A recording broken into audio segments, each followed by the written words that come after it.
Subscribe now and press the bell icon. Never miss an update. We are going to learn adverb. In the last part of the parts of speech, we learned noun, pronoun, adjective and verb. And today we are going to learn adverb. First, we understand why and where we use adverb. Actually, the adverb, the word which is used for, which give the more information about the verb, adjective or other adverb. Now let's see the definition of the adverb. An adverb is a word which describes a verb, an adjective or another adverb. It is called adverb. There is a verb in the adverb. Okay. So there are some kinds of adverbs. Actually, we are from the 5th class. We understand only the adverb is there, that before the I think that giving the more information to the verb, it is called adverb. We just slowly, and then lots of adverbs are there. Okay. But now we have some types. Actually, in adverb there are the types which we understand today. The first, adverbs of time. Adverbs of time. Adverb shows the timing. In that case, adverb shows the timing. I will complete the work tomorrow. I will complete the work tomorrow. Now the word tomorrow is adverb. Because complete, the action will complete. The action will complete, but when? Tomorrow. There is a perfect timing, tomorrow. Okay? That's why the tomorrow is adverb in the sentence. The second form, adverbs of place. Adverbs of place. Now look at the example. She was sitting here. She was sitting. Sitting, it is a kind of verb. Sitting. She was sitting, but where? Here. She was sitting here. Now here is a adverb of place, because here this adverb show the place. Here means we want some place now, then we sit there. Okay. Adverbs of manner. The next type is adverbs of manner. Manners means method, paddar. He fought bravely. He fought, but how he fought? Bravely. When you ask the question to the verb, you also get the adverbs of manner. If you want to find out the adverb of manner in the sentence, you ask the question to the verb. How fought? How you fought? How he fought? Bravely. Okay, you got the adverbs of manner. He fought bravely. Bravely is an adverb, a kind of manner. Okay. Now the next, adverbs of number. In adverb, there is a number also. He often comes here. He often. Many. Okay. Many of time. There is a time, 1 time, 2 times, 3 times. He often comes here. Often is adverb in this time. Adverbs of degree. Adverbs of degree. He is entirely deep. How he is deep? Entirely. Giving the whole description. He is entirely deep. Okay. The next one, adverbs of reason. Ankit is tired because of heavy exercise. Look at this example. Ankit is tired. There is a verb. Why he tired? There is a explanation. The explanation of the verb. The explanation about the verb, that give the more information about the verb. Why he tired? Because of heavy exercise. Explanation of the extra information of the verb. That is the adverb of reason. The next, adverbs of condition. Most of the times we also set the condition in front of someone. Okay. In that case, if you study hard, you will pass. If you study hard, the if you study hard, you will pass the exam. Okay. So in the sentence, If, adverb of conditions shows the if. Okay. Then next, adverbs of contrast. Adverb of contrast. Although contrast means opposite, oppositions. Okay, these are opposite things. It is called contrast. And upon the opposite virudharthi. Although he is criminal. Okay, now look at the example. Although he is criminal, he is a good man. Now there is a two quality of that person. He is a criminal and he is a good person. It is not similar. The one quality is different and the second quality is different. The both qualities are different because there is no similarity between the two qualities, because one quality is bad quality and one quality is good quality. Okay, but there is a contrast. That's why it calls contrast. Okay, like this we have to understand the adverb. There are the, I think, 8 types to understand the adverb. We just know the adverb is giving the more information to the verb, but I think it's more. It gives the information of adjective also. It describes the adjective also. It describes other adverb also. Lots of work of the adverb. Okay. Now we see the preposition. Preposition. Actually, there is a meaning in the word preposition. We have to take some position. The word takes some positions before the noun and pronoun. Now we see the definition first. Then you understand what kind of type is it. A preposition is a word that shows the relationship of a noun or pronoun to some other word in the sentence. The relationship. What the preposition shows? The relationship. What the preposition shows? The relationship between the noun or pronoun to the other word. The preposition verb. Okay, now we have some examples. I think that there are the 6 examples on preposition. The first example, look at carefully. The boy is swimming in the river. In this sentence, in, the word in is preposition. It's clear. You also understand in is a preposition. The boy is swimming in the river. Swimming and the river. I think that the in connect the two words. Join the words or making the relationship. Making the relationship between the swimming and the river. If you can't write the in, there is no complete meaning of the sentence. There is a incomplete meaning of the sentence if you cancel, if you omit the in. And that's why in is very important in the sentence. Actually, we know that there are some small words of preposition, but these small words can change the meaning of the sentence. That's why you never avoid or omit the preposition in the sentence. Okay, always use the prepositions while you are speaking or writing. Vinita hung her frock on the wire. Frock on the wire. Frock. When you have to put something on something, you have to put something on the other thing. In that case, you have to use on. And there is a touch between the two things. Now I give the example. Okay. There is an example also. This is a book. The pen. Pen is on the book. Okay. On the book, because the pen is touching to the book. It is on the book. It is on the book means it touches to the book, and you can use the on in that time. Okay. Now Vinita hung her frock on the wire. The next. She sits between me and him. She sits between me and him. When we use between, when we have to present the two things. We have to tell about the two things. We have to make the relation between the two people. Sits between me and him.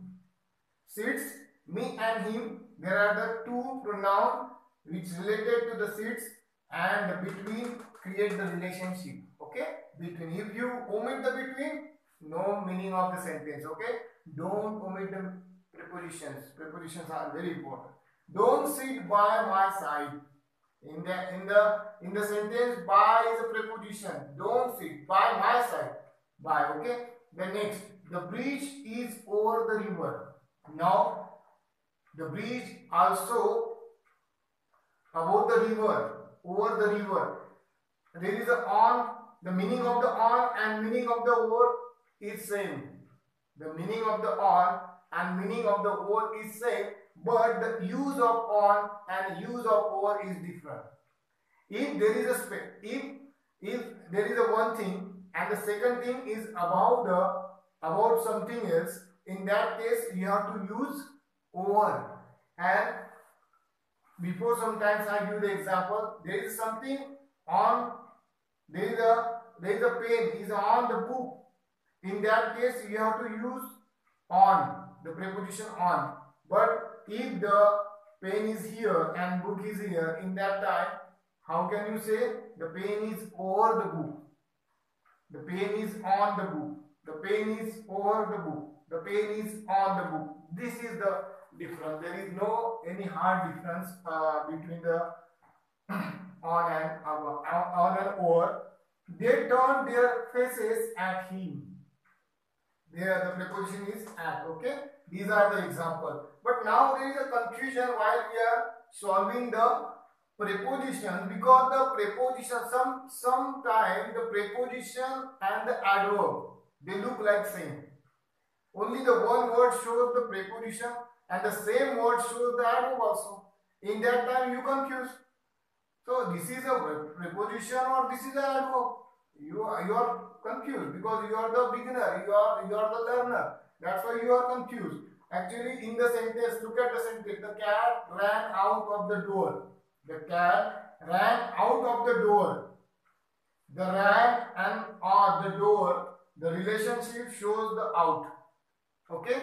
There is a after the out, there is a door, the noun. And you always remind, you always understand there is a noun after the prepositions. There is a noun after the prepositions. Okay? So, after the out, there is a preposition. After the preposition, there is a noun. That's why the out is preposition in the sentence. But now look at the second sentence. The cat ran out. Out give the more information to the ran. Out describe the ran. Out, the word out describe to the verb ran. That's why when the word describes the verb, it called adverb. And when the word describe, not describe, make the relation or present the relationship between the noun pronoun to the other word, in that time there is a preposition. That is the difference. After the out there is no word. That's why it explains the adverb. And after the word, after the preposition, there is a noun also. That's why we can understand this is a preposition. So this is a difference. This is a main difference. Adverb and preposition. Sometimes the same words indicate the preposition also. The same word indicate adverb also. In that time, you have to understand if after the word there is a noun, you can consider that this is a preposition. Because now look at out. After the out there is a door, the noun. That's why we can consider that out is a preposition. But in the sentence, the ran is verb, and after the verb there is a word out, and after the out there is no word. So you can easily understand the preposition. See the conjunction. What we see? Conjunction. Okay. Conjunction. First we get the definition of the conjunction. Conjunction is a word which merely joins together sentences or words. The word which join two words or two sentences. It is called conjunction. Actually, you are confused. That's a preposition. In preposition, they also join two words. And in conjunction, they also join two words. But there is one difference. If you understand. Conjunction join the words. Not showing any relation. Not creating any relation. But the preposition creating the relation between the noun pronoun to other words. Okay, you always remind this thing. Conjunction is a word which merely join together sentences or words. Example, I went and he came. I went and he came. The first we see the kind of conjunction, because there are the two types of the conjunction. When we see the conjunction, there are the two types.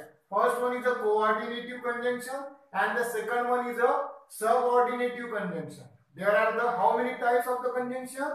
How many? Two types. How many types? Two types. The first one coordinative conjunction and the second one subordinative conjunction. Actually, when you see the kind of sentence, simple sentence, compound sentence, complex sentence, in next video or after some time I will make the video on this grammar topic. Okay, now we just understand one thing, that coordinative conjunction used in compound sentence.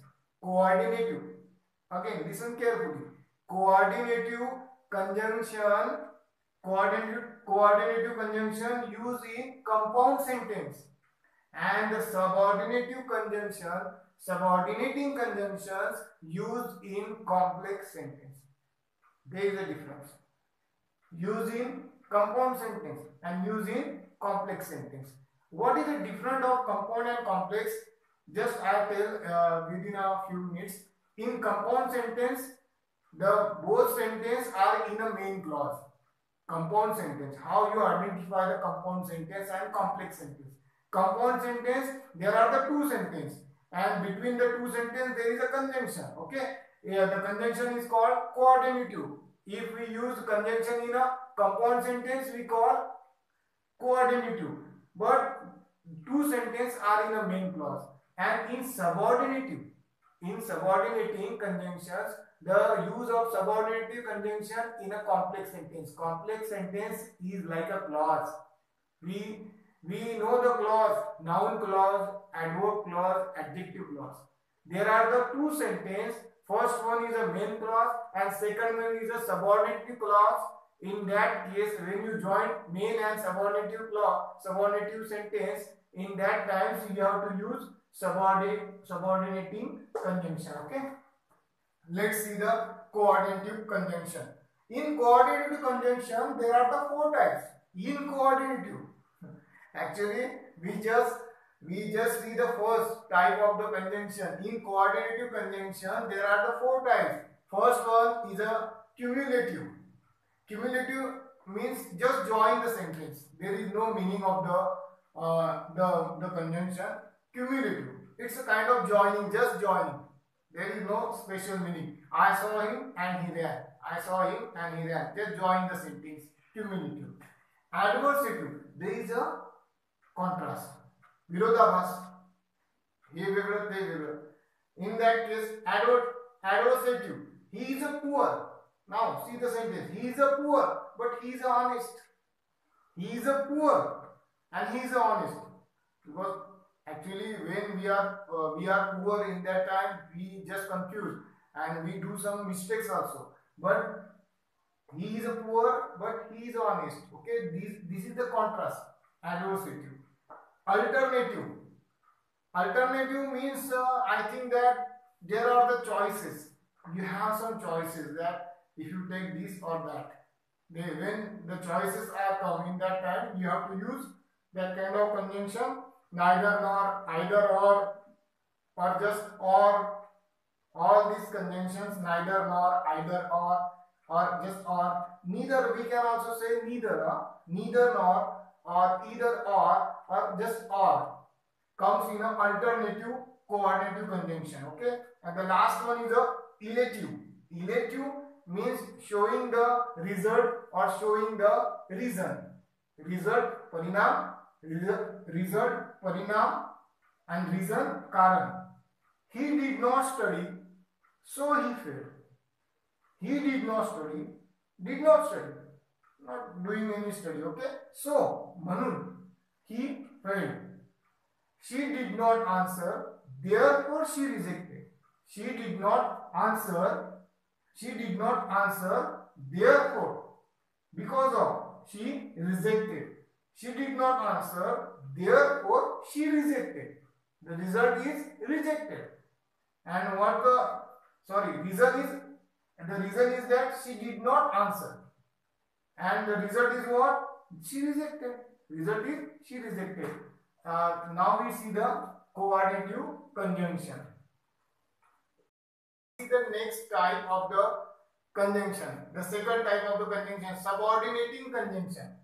When we use subordinating conjunction, when we join the two clause, main clause and subordinative clause. In the subordinative clause and main clause, when we join the two clause, in that time we use subordinative conjunction. Okay.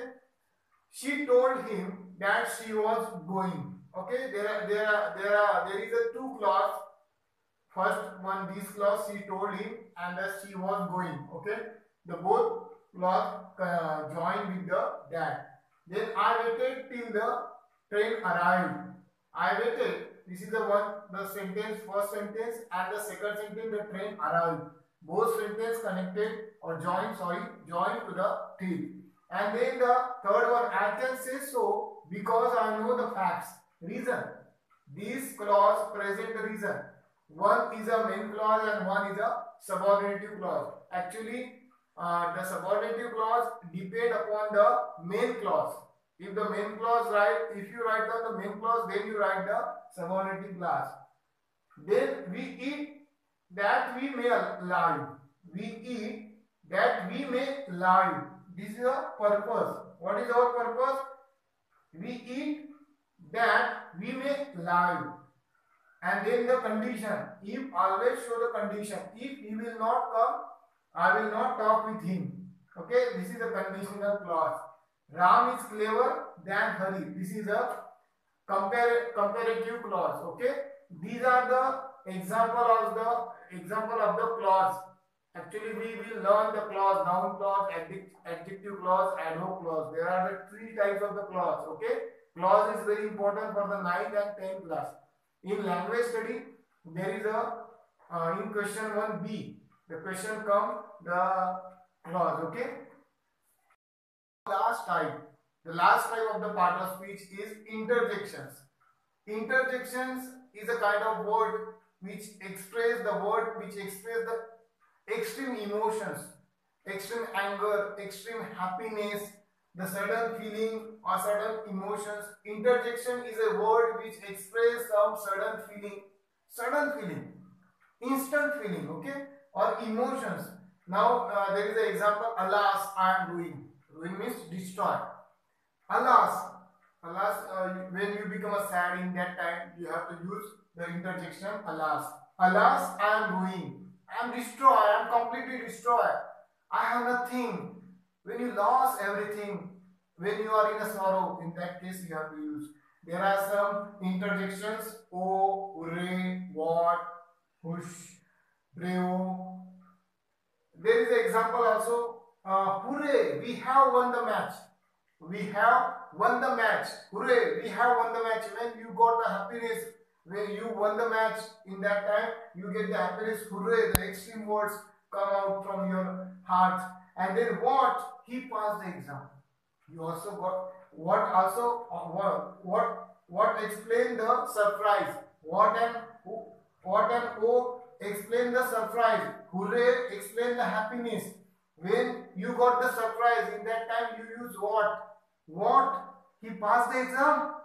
You got surprised because you also believe that the person, he never passed the exam, and the person now he passed the exam. In that time you also what? He passed the exam. And then oh, he failed when the someone is very nearer to you. But in that time you say, oh, he failed. Bravo, you have done well. When you are applause to someone, in that times you have to use bravo. You have done well. Like this, we completed the interjection. Actually, we completed the topic of the parts of speech. In next video, we will see the next grammar. Okay, but I just tell you one thing, that go to the description box. There is a link is given. You just touch the link. You got the PDF and you solve many of example. Okay, thank you for watching video.